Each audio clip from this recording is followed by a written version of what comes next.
वालेकुम अस्सलाम महमूदुल मदनी साहब, अल्लाह आपको खुश रखे। देखें, मुझे हरगिज़ हरगिज़ सैफुर रहमान के हिमायतियों में शुमार ना कीजिएगा। अगर मैं सैफुर रहमान का हिमायती होता तो मैं नैब के लिए कैंपेन ही ना चलाता। ये मेरे अलावा जितने लोगों ने नैब के लिए कैंपेन चलाई है, ये सब इस मामले में मुझसे जूनियर हैं। सीनियरिटी मेरे ही पास है। किसी ने 2023 में चलाई होगी, किसी ने 2024 में चलाई होगी। मैंने तो 2021 के स्टार्ट से ही ये कैंपेन शुरू कर दी थी।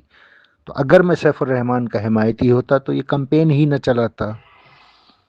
और ग्रुप में मैक्सिमम 1024 मेंबर्स होते हैं। एप्लीकेशंस तो हज़ारों की तादाद में गई हैं। 17,500 से लेके 21,000 तक तो वेरीफाइड हुई हैं। उसके अलावा जो फेज़ 2 वाले हैं वो भी स्टिल एप्लीकेशंस चल रही हैं, वो भी हज़ारों में हैं। तो आवाज़ ज़ाहिर है इधर-उधर पहुँचती है, ग्रुप से निकलती है, लोगों की समझ में आता है और वो फिर नैब से रुजू करते हैं। तो अगर कोई ये समझ कर बात करे कि मैं सैफुर रहमान का हिमायती हूँ, तो ये फिर मेरे साथ ज़्यादती होगी। जिस तरह मैं हमेशा से सैफुर रहमान साहब को ये मशवरा देता हूँ कि किसी सिंगल मेंबर के खिलाफ भी बात करते हुए अल्लाह के खौफ को मद्देनज़र रखें। अल्लाह का खौफ दिल में होना चाहिए, चाहे आपका कितना ही बड़ा मुखालिफ क्यों ना हो। तो क्या खुद मुझे इस पर अमल नहीं करना चाहिए? मैं डरता हूँ सैफुर रहमान के मामले में भी सीधी सी बात है, अपने अल्लाह से।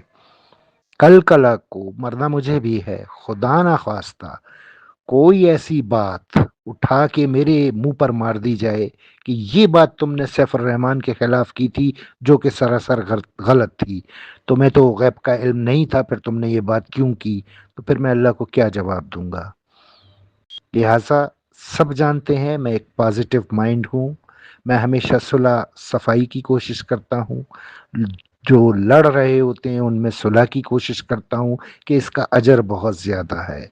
और बेसरोपा लड़ाइयों से, बेजा झगड़ों से, एक दूसरे पर इल्ज़ाम तराशियों से किसी को पैसे नहीं मिलने, ये बात तय है। पैसे उस खास प्रोसेस से मिलने हैं जो नैब कर रही है, यानी एप्लीकेशन देंगे, वेरीफाई करेगी, सैफुर रहमान से पैसा लेगी और मुतासरीन को देगी। इसके अलावा कोई दूसरा प्रोसेस नहीं है। तो आखिर ये झगड़े, ये फसाद, ये कब तक चलेंगे? आपकी बात 100% दुरुस्त है। 6 साढ़े 6 साल हो गए हैं, मुतासरीन ख्वार हो गए हैं। अब कहीं कैंपेन के नतीजे में जाके कुछ हज़ार लोगों को, यानी 17,500 से 21,000 के दरमियान लोगों को 40% मिला है। अभी भी उनको मुकम्मल नहीं मिला। हर चीज़ का इदराक भी है और एहसास भी है। ये मुतासरीन वाक़ई पिसा हुआ तबका है। लेकिन दूसरी तरफ अगर हक़ाइक़ से चश्मपोशी करके मैं बात करूँ, तो फिर मुझे भी तो अपने अल्लाह को जवाब देना है ना। मैं ऐसी कोई बात कभी भी मैंने नहीं की है, माज़ी में भी और ना मुस्तक़बिल में मुझसे उम्मीद की जा सकती है कि जिसमें मैं हक़ाइक़ को तोड़-मरोड़ कर बयान करूँ। मैं हमेशा सीधी, सच्ची और खरी बात करता हूँ। रिज़ल्ट में मुझे गालियाँ ही मिलती हैं। पहले अपने देते हैं, बाद में पराए देते हैं। लेकिन मुझे इसकी बहरहाल परवाह नहीं होती, क्योंकि मैं खिदमत कर रहा हूँ और इस खिदमत के नतीजे में ही जितने भी मुतासरीन फैज़याब हुए हैं नैब से, वो आपके सामने हैं।